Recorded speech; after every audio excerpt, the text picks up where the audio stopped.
La verdad que la Semana del Prematuro fue una movida a nivel mundial, digamos, un poco organizada a través de UNICEF para concientizar sobre la problemática de la prematurez. En realidad, la prematurez lleva como consecuencia un montón de estas cosas, digamos, de problemas sanitarios, de cuestiones en gasto en salud y de mucho estrés para los familiares de los chicos prematuros. Lo importante, digamos, de trabajar en la Semana del Prematuro es concientizar un poco sobre aquellos factores que se puedan modificar para que tengamos menos cantidad de prematuros. Hoy en Argentina más o menos el 10% de los nacimientos de niños son prematuros. Prematuros estamos hablando cuando nacen por debajo de la semana 37 de gestación. Y hay algunos factores que sabemos que se pueden controlar o modificar para evitar tener tanta cantidad de nacimientos de prematuros. ¿Por ejemplo? Entre ellos, lo más importante son los controles maternos, digamos. O sea, lo fundamental es el acceso a los controles de las mamás. Sabemos que aquellas mujeres que han tenido embarazos que no han llegado a término, o sea, que han tenido prematuros previamente, tienen más riesgo, un riesgo mucho más elevado de volver a tener un niño prematuro. Las personas que son gestantes de menores de 18 años o mayores de 35 años también tienen mayor riesgo aumentado de tener prematuros. Y aquellas mujeres que sufren de algunas condiciones como por ejemplo presión arterial alta, algunas cosas como trombofilias, enfermedades renales, obesidad. Entonces todos esos son marcadores de la posibilidad de tener un nacimiento prematuro. Cuando la mujer tiene acceso a hacer controles, digamos, en todas las etapas que corresponden del embarazo, la posibilidad de tener prematuros baja. Y además, si el paciente va a ser un paciente prematuro, se logra lo que se está trabajando hace muchos años en muchos países, incluido el nuestro, que es lo que se llama regionalización, es decir, intentar que las personas que sabemos que pueden tener una gestación que van a nacer antes, ejemplo embarazos gemelares, claro, o con estos factores de riesgo, intenten que esos nacimientos se hagan en lugares en donde esté todo preparado para recibir a ese prematuro y darle las condiciones que necesitan. Y para eso se regionalizaron en toda la Argentina, digamos, las maternidades. Entonces los pacientes que están lejos de esas maternidades que tienen mayor complejidad, que tienen una buena neonatología, se trasladan en las últimas etapas del embarazo para poder hacer que esos nacimientos ocurran en lugares en donde tengan toda la asistencia a los prematuros que necesitan. Aquellas madres que han perdido embarazos o han tenido que realizar un aborto, ¿también puede que tengan prematuros? ¿Tienen más posibilidades? En realidad es como todo, uno tiene que evaluar cuál fue la causa de la pérdida, digamos, pero en estas cosas empiezan a jugar algunas cosas como las incompetencias de cuello uterinas, que son predictores, digamos, de tener otra vez prematuros, o las trombofilias, que son enfermedades que condicionan a la mamá a tener pérdidas antes de tiempo o incluso embarazos que no lleguen a término. Entonces, por eso digo que uno de los puntos más importantes es el acceso a la salud y a los controles integrales de salud de la embarazada y aquellas personas que tengan factores de riesgo aumentado que puedan de entrada en su embarazo saber que esta condición puede estar para intentar no tener niños prematuros, porque la verdad que la prematurez termina siendo una de las causas de discapacidad más importantes en los niños y una de las causas de mortalidad infantil más importante dentro de nuestro país y dentro del mundo, digamos. Así que atendiendo a estas circunstancias, digamos, controlando bien el embarazo, intentando identificar cuáles son las mujeres de riesgo y los embarazos de riesgo, uno sabe que disminuye la posibilidad de tener embarazos que terminen mucho antes de lo que corresponde y con eso disminuir la cantidad de nacidos vivos, digamos, que sean prematuros y con eso las consecuencias graves que pueden tener en la salud en un niño prematuro. Bien, mayormente los nacimientos estos son por cesárea, ¿no?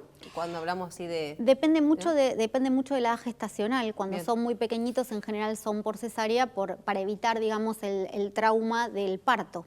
Entonces, por eso es importante que estén en un centro en el último tiempo o cercanos a un centro en donde se pueda practicar una cesárea, en donde se pueda controlar a la mujer y hacer el nacimiento de la manera menos riesgosa para el recién nacido, sí. Hablabas de la necesidad de realizar los controles. ¿Cuál es el ideal de controles para quien está cursando su primer embarazo y no sabe?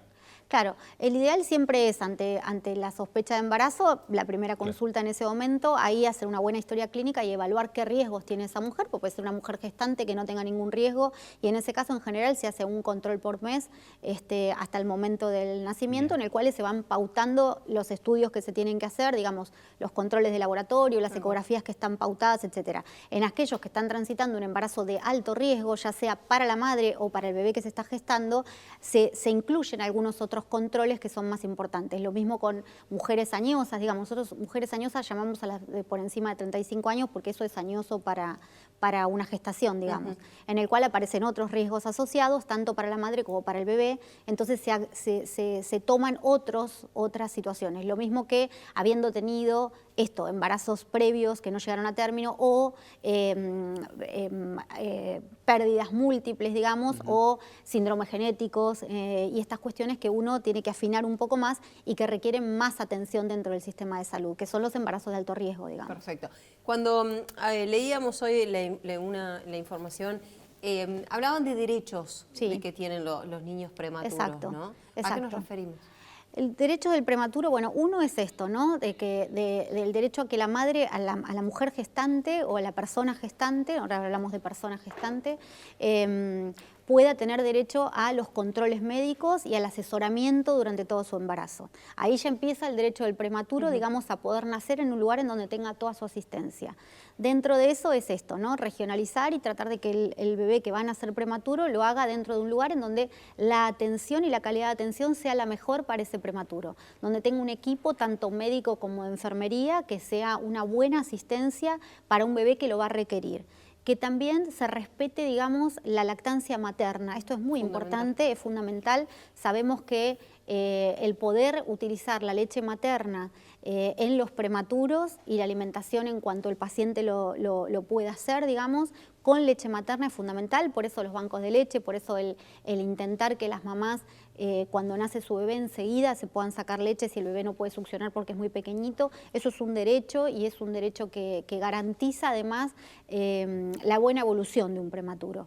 La asistencia con todas las especialidades que involucran al prematuro, oftalmología, porque sabemos que pueden tener lesiones a nivel de retina, asistencia cardiológica si es que lo requiere porque haya quedado un ductus o alguna cosa relacionada con la prematurez, digamos, las especialidades médicas que involucran estar manejando un bebito prematuro, esos son los derechos. Y después lo que tiene que ver con la rehabilitación de ese prematuro, porque cuanto más pequeños son los chicos, mayor posibilidad de secuelas neurológicas sobre todo, y eso implica otra etapa en los prematuros y en la familia de los prematuros que tiene que ver con la rehabilitación, ¿no? Y los espacios de rehabilitación para esos chicos, ya sea kinesiología, terapia ocupacional, fonoaudiología, bueno, todo lo que implica la rehabilitación de un niño prematuro, que muchos de ellos quedan consecuencias neurológicas. Entonces, el nacimiento pretérmino, uno tiene que tratar de disminuir los nacimientos pretérmino porque sabemos que cuanto más pequeños son, más posibilidades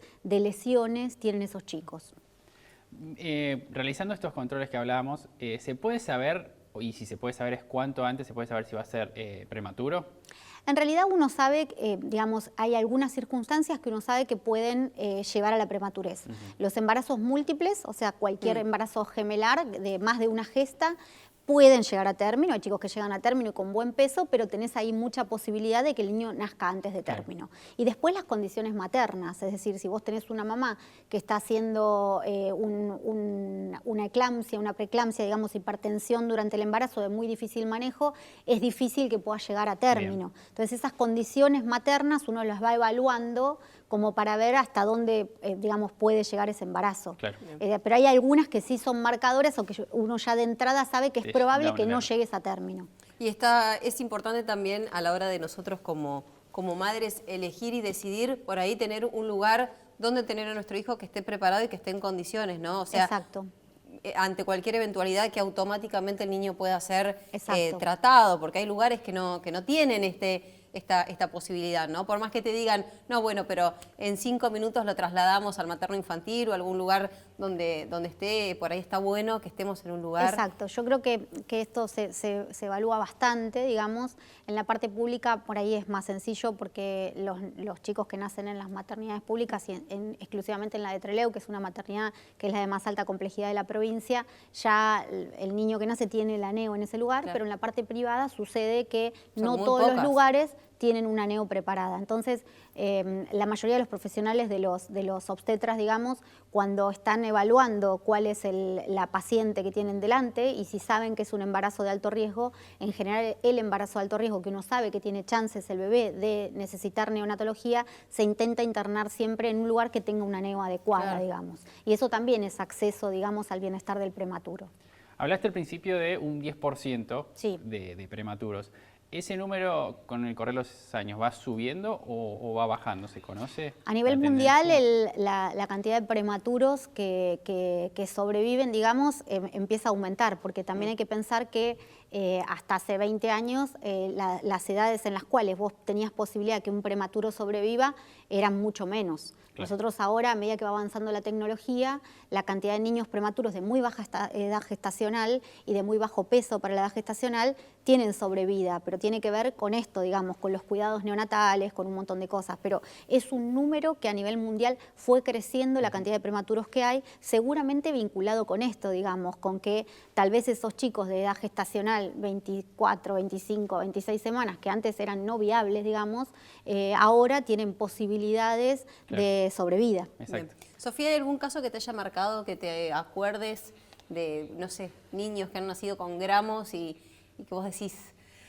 ¿qué pasa acá? ¿Cómo seguimos? Y que hoy los ves y... Sí, me pasa, yo particularmente hago recepciones, pero no hago neonatología o terapia intensiva, digamos, en chicos mayores de 28 días, pero sí tengo en el consultorio muchos pacientes que son prematuros. Hace muy poquitos días tuve una nena que vino por primera vez a la consulta porque no vivían acá en Trelew, vivían en Buenos Aires, y esa nena había nacido con 620 gramos, 4 años, y el estado neurológico de la nena era impecable, que no es lo frecuente.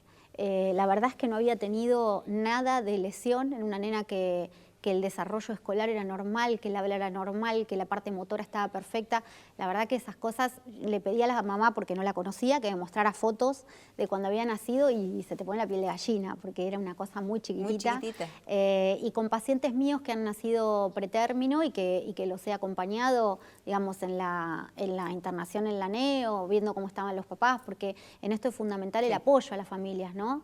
Es muy difícil estar esperando a veces meses a que un chico evolucione. No todos los días son buenos, hay días que los pacientes se pueden infectar, que pueden hacer todas las complicaciones que tienen los prematuros, y es muy difícil, la verdad que para las familias el acompañamiento, los otros hermanos, que por ahí tienen hermanos que quedan absolutamente de lado porque están atendiendo a estos chicos, y después toda la rehabilitación que lleva a un paciente prematuro.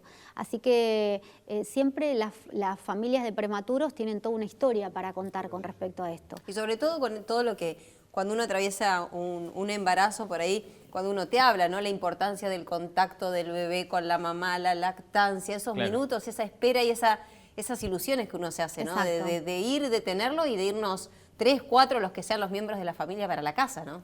Sí, sí, en esto muchas veces es como que uno tiene una situación idealizada de lo que va a suceder, y cuando pasa esto es muy abrupto muchas veces y uno tiene que como acomodar como familia a lo que estás viviendo, que no es lo que vos esperabas.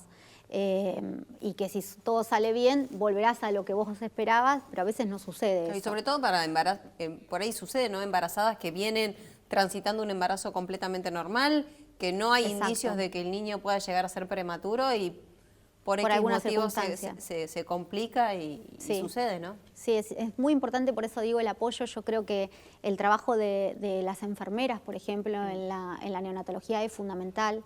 El acompañamiento ese que se hace cuerpo a cuerpo de la enfermera con el bebé y con la familia es enorme. Las enfermeras que trabajan en neonatología son personas como muy especiales porque tienen que estar no solo cuidando al bebito, que tiene un montón de cosas que uno tiene que estar en forma minúscula prestando atención, pero también prestando atención al grupo familiar que está transitando un momento muy difícil, ¿no?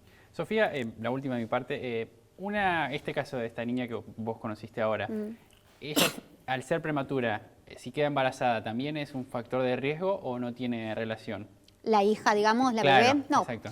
No, en general no. Un prematuro En general, puede tener... Un prematuro puede hacer una vida normal y puede tener hijos gestando a término, O sea, no digamos. tiene más posibilidades de tener que No, sea en ese prematuro. sentido no. Tienen otros riesgos, digamos, Sí, vinculados a su salud, pero no a la gestación cuando son personas adultas, no. Bien, perfecto. Bueno, está bueno esto, no para asustar ni para llevar por ahí cuando uno habla, sino para tomar conciencia de son cosas que nos pueden suceder y saber que la tecnología avanza y que hoy por hoy hay más herramientas, más seguridad, pero sobre todo hacer hincapié en los controles. Fundamental. Lo fundamental de esto es prestar mucha atención en los controles, prestar mucha atención al embarazo, hacer muy buena historia clínica. Uno como pediatra, cuando tenés adelante tuyo una familia que pasó por un embarazo de pretérmino, e insistir mucho en la familia en intentar esperar un tiempo para tener otro hijo, eso es importante, porque las gestaciones muy seguidas entre un embarazo y otro también condicionan a tener un embarazo pretérmino, y además porque hay que dar tiempo a ese prematuro a que se desarrolle lo mejor posible, y para eso necesita apoyo familiar. Entonces, a veces como pediatras, más allá de acompañar a la familia, también somos un poco consejeros de darle tiempo a ese bebito que nació y esperar un poco si uno quiere tener un segundo o un tercer hijo, digamos, esperar un poco por el riesgo aumentado, digamos, de otro prematuro y todo lo que ello implica. Así que nos tenemos que involucrar un poco en eso también. Y nosotros como padres por ahí, se me va a complicar preguntar esto, pero tenemos un bebé prematuro, por ahí también tenemos que tener en cuenta esos meses que le faltaron a término a la hora de ir pensando por ahí. Viste que uno siempre tiende a comparar, ¿no? Mi hijo todavía no habla y ya tiene, pero el tiempo es distinto, Exacto, ¿no? La edad gestacional cambia, entonces las pautas de maduración tienen que estar ajustadas a la edad gestacional del paciente. Es decir, si vos pretendés que un chico, o digamos la pauta madurativa, ejemplo, sentarse solo es entre los 6 y los 8 meses, eso es un paciente que nació de término, entre la semana 38 y la semana 41. Un chico que nació con 32 semanas no se va a sentar solito entre los 6 y 8 meses de haber nacido, se va a demorar. Entonces así sucede con casi todas las pautas de maduración. Más allá de que después el chico logre, digamos, un desarrollo neurocognitivo normal, sin ninguna secuela neurológica, lo que uno espera que el chico haga, sobre todo dentro de los primeros 2 años, va a estar desfasado en función de cuántas semanas antes nació. Y uno eso lo tiene que ajustar y se lo tiene que explicar a los papás, porque si no, es como que habitualmente las familias de los papás de los niños prematuros tienen mucha ansiedad sobre ese bebé, entonces muchas veces creen que porque nació hoy ya el chico estaba de término. No, la verdad que le faltaba estar adentro de la panza de la mamá, y eso, bueno, va a retrasar algunas pautas de maduración. Claro, está bueno. Hablas de pretérmino, prematuro. ¿Cuál es la forma correcta de decirlo? En realidad está bien decir, en realidad está bien cualquiera de las dos, digamos, pero uno habla de pretérmino porque uno sabe cuál es la edad de término de un nacimiento, que es después de la semana 37 de gestación. Bien, perfecto. Bien, o sea que entre las 37 y la 41 es... En término. Pero el mío no quería salir después de la 41. ¿Y estaba cómodo? Si estaba después es post-término. Claro, es otro Y tema tienen para otro hablar problema. después. Sí, para hablar después. Tienen otros Que problemas. usa mucho tiempo sombreros, ese es el problema. Bueno, Sofía, gracias por gracias venir, a por ustedes. tomarte estos minutos para explicarnos. No, por favor. Y está buenísimo que utilicemos siempre, ¿no?, este medio para hablar de la prevención, de los controles, porque es lo que tenemos que hacer. Exacto. Y sobre todo para cuidar la vida de Por ahí los pasa. niños. Sí, bueno, y llevarnos de esto, la palabra más importante es controles. Controles, prevención, creo que en todo lo que tiene que ver con salud, la parte preventiva es la que nos ayuda a evitar consecuencias. Y hay muchas de estas cosas que con una buena prevención y con buenos controles podemos evitar. Exacto.